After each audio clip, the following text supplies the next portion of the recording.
कहानी है एक परी भाग दो। भाभी ये लो आरती की थाली।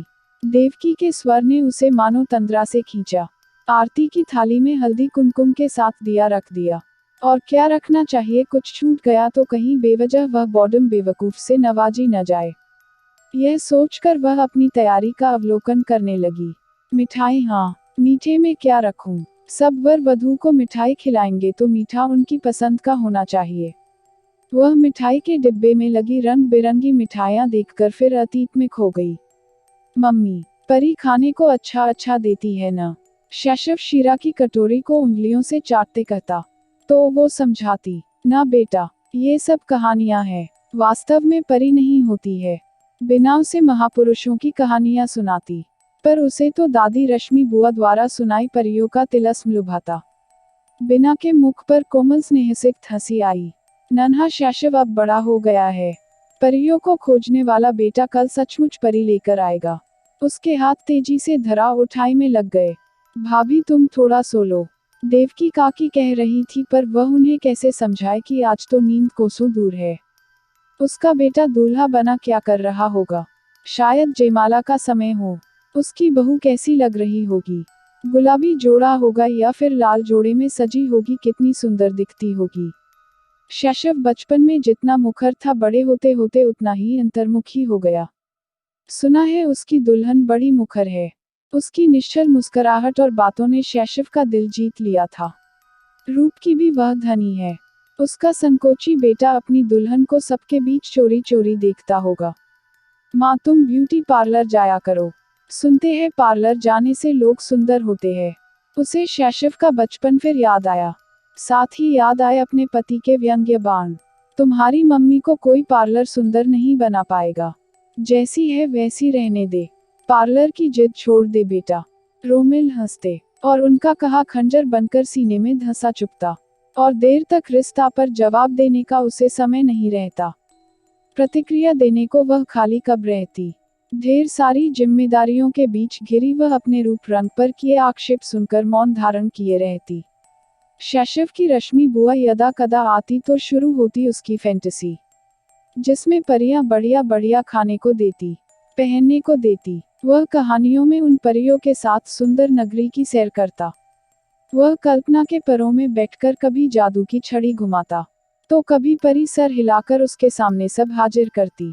इस आत्मसुख को बिना उससे हमेशा परी नहीं होती यह कहकर छीनती आई है। फिर समय आया जब लाख छिपाने के बावजूद कुछ दबी ढकी बातें शैशव के सामने आई। उसे पता चला कि उसके पापा परी से रोजाना रूबरू होते हैं, उसके साथ समय बिताते हैं, कभी कभार तो एक दो रातें भी। वह यह भी समझने लगा कि जब परी के पास होते तो मम्मी छिप छिप कर रोती। आखिरकार बचपन जाते जाते शैशव को सिखा गया कि वाकई परी नहीं होती। तभी शायद वह जरूरत से ज्यादा गंभीर हो गया। अपने काम से काम रखने वाला शैशव सदा शांत रहा। यह सही है कि वह कभी अपने माँ के पक्ष में नहीं बोला, पर यह भी सच है कि वह अपने पापा बुआ दादी की तरह असंवेदनशील न बना। उसके रूप रंग को कभी निशाना न बनाया। यह बात क्या कम राहत की थी। भाभी अभी क्या हो रहा होगा? बारात का नाच गाना खत्म हो गया होगा, खाना पीना चल रहा होगा, ब्याह का मुहूर्त हो गया है, अब तो दूल्हा दुल्हन मंडप के नीचे आ गए होंगे क्यों? देवकी काकी के कौतूहल को देख बिना एक बार फिर वर्तमान में आई।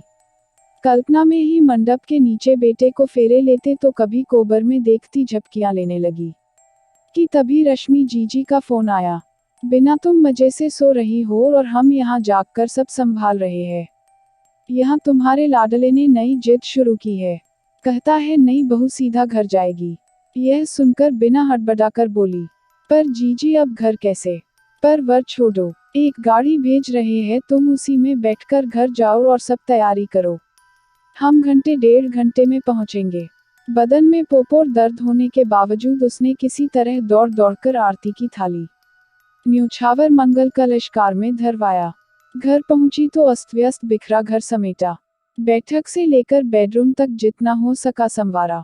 सारी व्यवस्था संभालने के बाद चौड़े से मिट्टी के पात्र में गुलाब की पंखुड़ियां डालकर उसमें जल भरा। फिर द्वार पर रख दिए लगाए।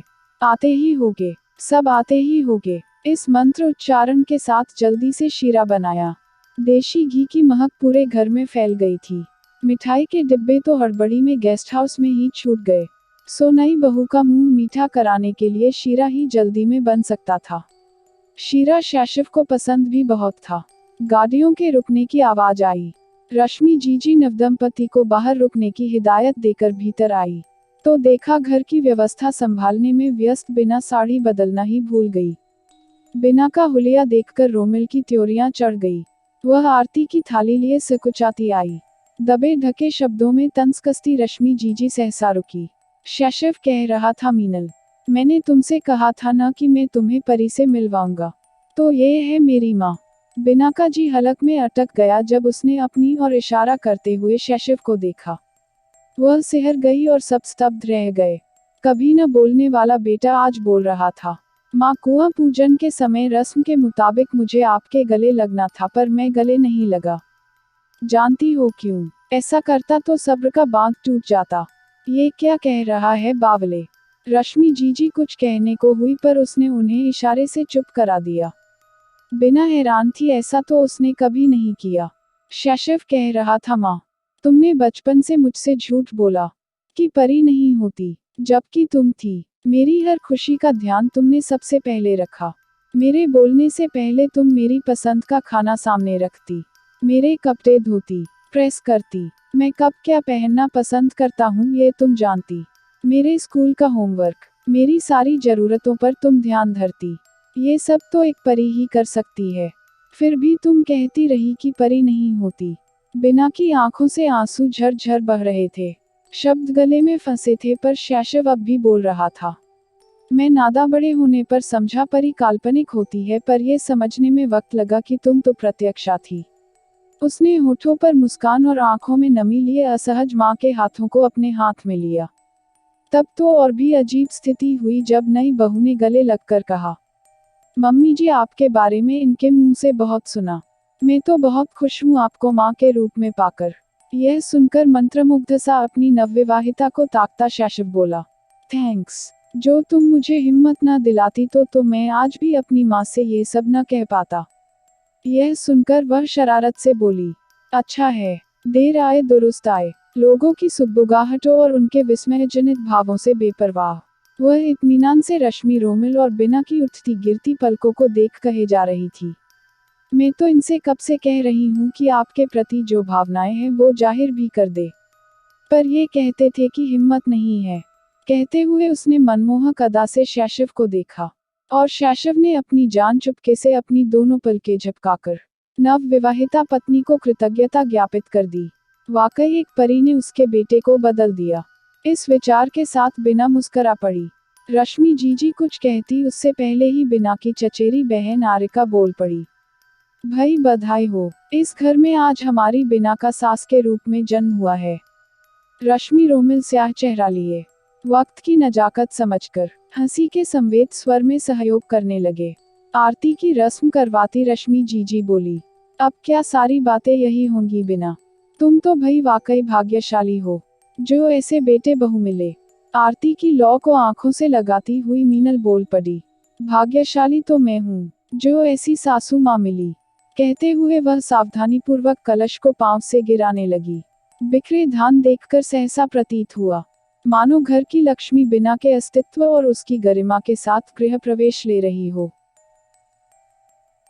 अगर आपको कहानी पसंद आए तो लाइक और शेयर कीजिए और चैनल को सब्सक्राइब करना मत भूलिए।